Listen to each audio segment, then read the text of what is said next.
Hola, buenas tardes. Vamos a continuar entonces con el desarrollo de la unidad número 2, que se refiere a la libertad del hombre. Habíamos comenzado por las bienaventuranzas porque habíamos hecho referencia al sentido de la libertad humana, y las bienaventuranzas aparecen como la meta última hacia la cual debe dirigirse nuestra libertad, nuestras decisiones libres.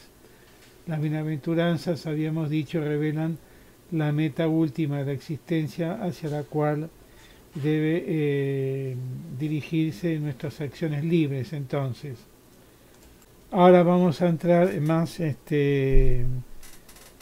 tema del concepto de la libertad y todo lo que ello significa.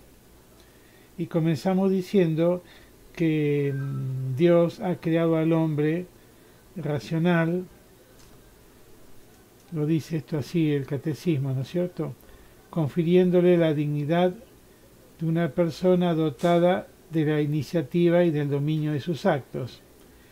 Es decir, que el hombre, frente a los fines, frente a los bienes que se le presentan, se autodetermina, a diferencia de los animales que actúan por instintos, y el hombre puede elegir un camino u otro.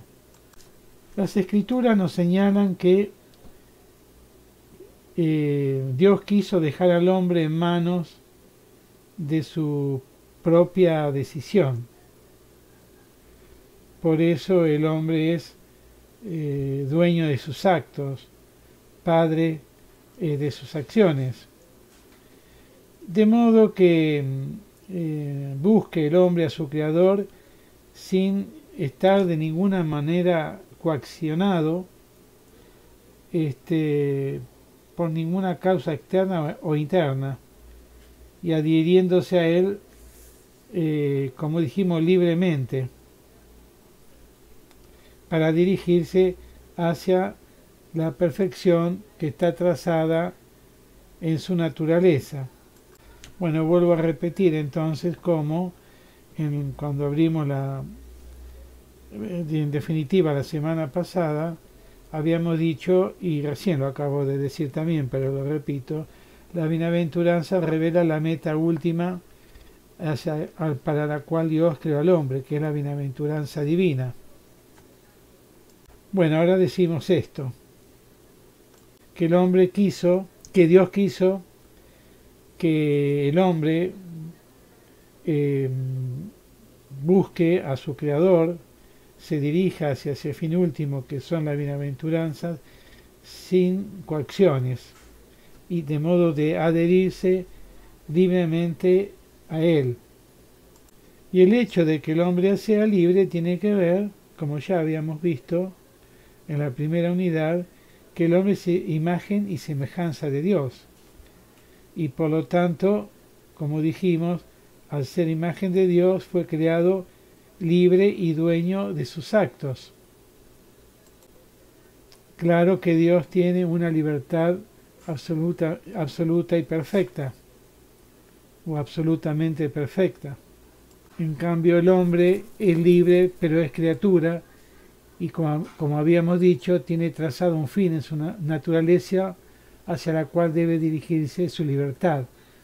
Por eso que la libertad no consiste en decir o hacer cualquier cosa, sino hacerlo siempre en relación con el bien y con la verdad. Me olvidaba, de todas formas lo iba a poner en la tarea.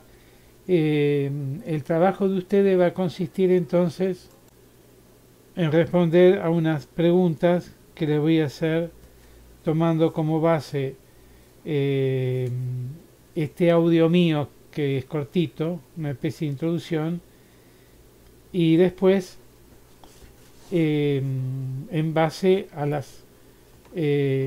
al contenido que está en el Catecismo de la Iglesia Católica, y que ya les paso los artículos, va del 1730 hasta el 1738. Pero bueno, porque este audio al principio, bueno, porque quería dejar en claro algunos conceptos sobre la libertad. En definitiva, el título del punto este y del trabajo que la respuesta, el trabajo con las respuestas que van a hacer ustedes se titula, como lo verán, libertad y responsabilidad. ¿Cómo define el catecismo la libertad? Bueno, dice: la libertad es el poder radicado en la razón y en la voluntad de obrar o de no obrar, de hacer esto o aquello, de ejecutar así porque sí, de ejecutar por sí mismo acciones deliberadas. ¿Por qué un poder radicado en la razón y en la voluntad? Bueno, porque la libertad del hombre radica en el hecho que el querer del hombre es racional y por lo tanto libre. Y para que sea libre, por un lado, la razón valora los diferentes caminos o bienes para que luego la voluntad, que es el acto de querer, elija conforme a esos valores o caminos que la razón le muestra. Por eso que el catecismo nos da esta definición de que la libertad es un poder radicado en ambas facultades, la inteligencia y la voluntad. Justamente recordemos que el objeto de la inteligencia es la búsqueda de la verdad, y el objeto o el fin de la voluntad es la apropiación del bien. Pero la voluntad no se puede apropiar del bien sino si la razón no se lo muestra. Por eso que hay, podríamos decir así, una alianza perfecta entre la inteligencia y la voluntad. La inteligencia reflexiona, la voluntad elige. Claro que a veces la voluntad, en vez de elegir aquello que la razón le muestra como bueno, elige algo que no es bueno, objetivamente hablando, en función, digamos, de bienes egoístas o de determinadas pasiones. Por lo tanto, por el libre albedrío, cada uno dispone de sí mismo. La albedrío viene de arbiter, que significa árbitro, del verbo albedriar, que quiere decir jugar o reflexionar. ¿Y qué quiere decir libertad? O libre en este caso. Libertad en forma general implica exención de ataduras. Entonces libre albedrío quiere decir juzgar, reflexionar sin atadura alguna, o de tipo físico, moral, psicológico también. Y el libre albedrío obviamente es propio de los seres racionales, que como dijimos al principio, tienen en sus manos sus propias decisiones, es padre de sus acciones, como nos señalan las escrituras. Y la libertad, ¿no es cierto?, que es lo que se llama la libertad de la voluntad, es decir, querer como se quiera, sin coacciones exteriores o interiores. Y este poder que radica en la voluntad es interior y es inviolable. Jamás se puede violar o anular esta propiedad del hombre, porque alguien puede estar bajo amenaza para que firme, por ejemplo, un documento y es obligado,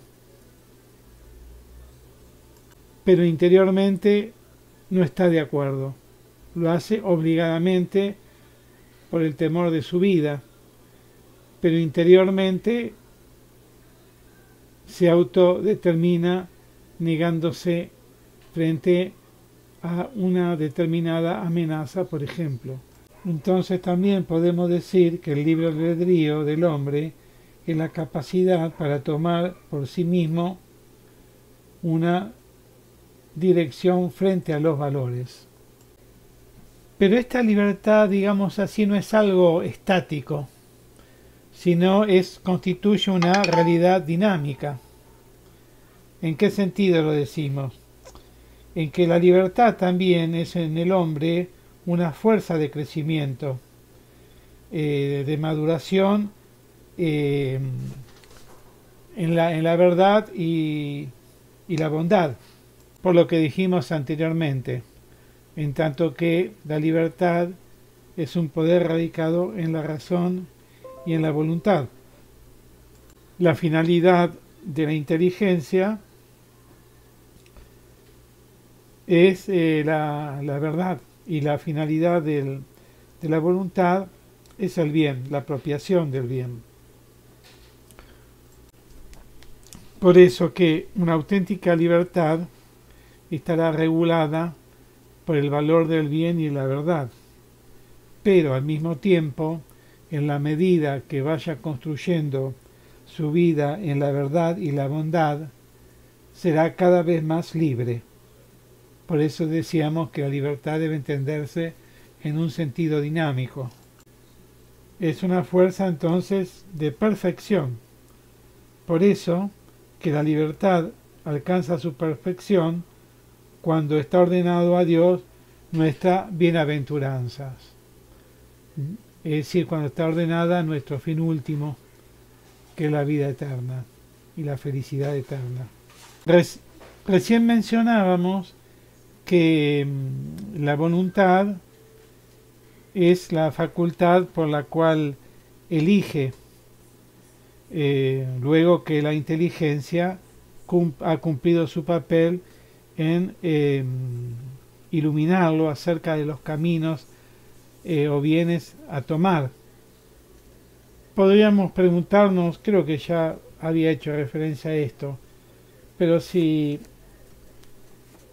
la libertad debe estar ordenada a la bienaventuranza, entonces no habría auténtica libertad.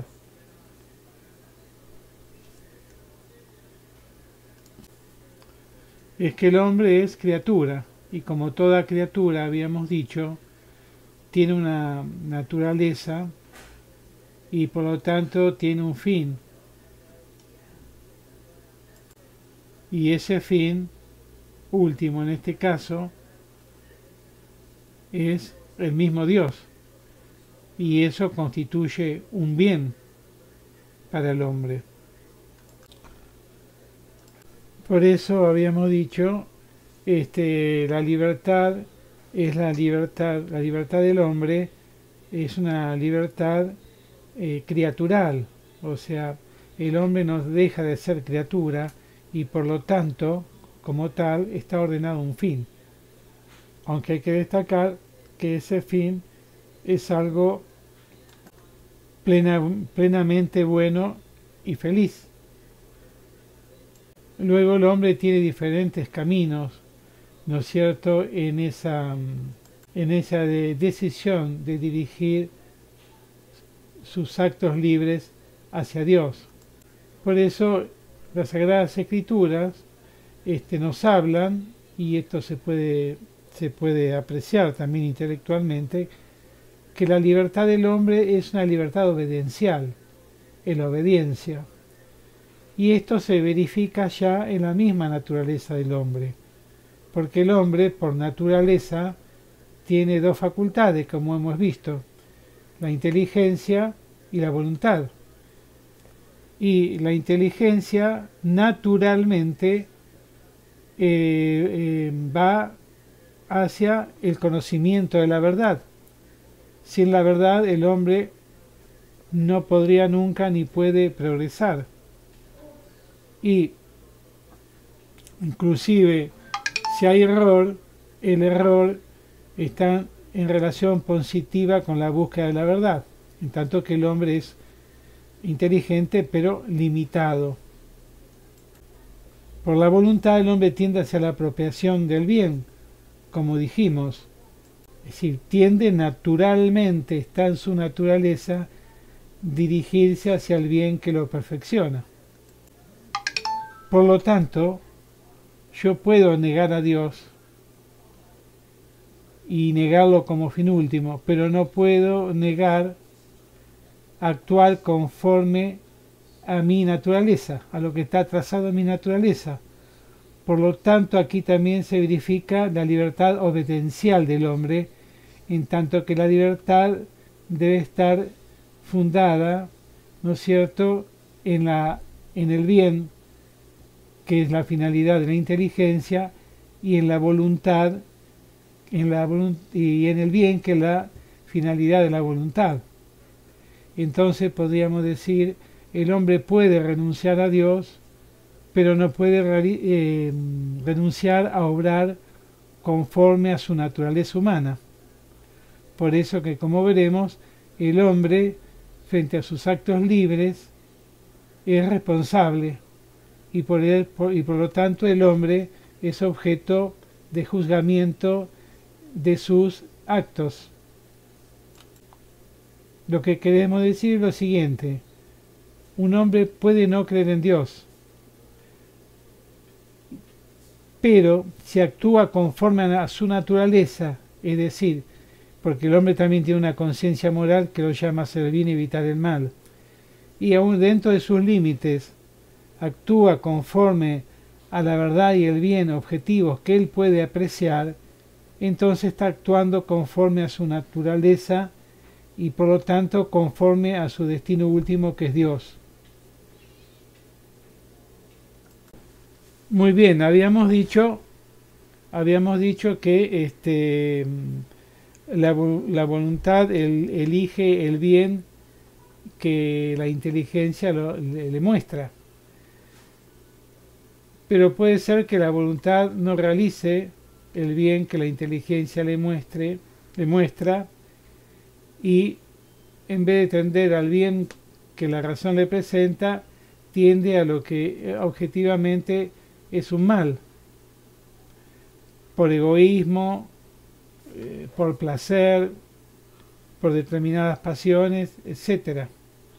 Bueno, ahora que decimos que hasta que el hombre no llegue a encontrarse definitivamente con su bien último, que es Dios, la libertad implica la posibilidad de elegir entre el bien y el mal. Y por tanto, digamos, como dijimos hoy, de crecer a la perfección y maduración como persona humana, o de flaquear y por lo tanto pecar. Bueno, por eso, por otra parte, puede haber una libertad auténticamente humana, o una libertad y ordenada al bien y a la verdad, o una libertad que al no dirigirse al bien y a la verdad, perdón, y al bien, no es humana propiamente hablando. Aunque solamente el hombre puede elegir entre el bien y el mal, porque es criatura y criatura limitada, y también está herida por el pecado. Como así también puede haber una cultura propiamente humana, y ahí estamos ante la presencia de una cultura humanizante, o una cultura que deshumaniza. Y esto tiene que ver justamente con el uso recto o no de la libertad. Y esto constituye al mismo tiempo el drama de la libertad. Por eso el pecado original es el primer abuso de la libertad. y por este primer abuso la libertad, o mejor dicho, el interior del hombre se desordena y se hace esclavo del pecado. Y luego toda tendencia al bien está herida por esta tendencia al mal. Es decir, la Iglesia que sostiene que el hombre es bueno por naturaleza, pero tiene esta tendencia al mal o al pecado que se llama, en términos teológicos, concupiscencia. Recién ya habíamos mencionado el tema de la responsabilidad. Bueno, la libertad caracteriza entonces los actos propiamente humanos, pero se puede convertir en objeto o fuente de alabanza o de reproche, de mérito o de mérito. Si la libertad, habíamos dicho, es en el hombre una fuerza de crecimiento y de maduración en la verdad y la bondad, entonces, en la medida en que el hombre va hacia el bien, va conquistando cada vez más regiones de libertad, interior y exterior. Bueno, ahora en base a este audio y a lo que sigue, entonces ustedes tienen que responder como tarea a las preguntas que van a ver transcriptas en la tarea, en la plataforma de tarea.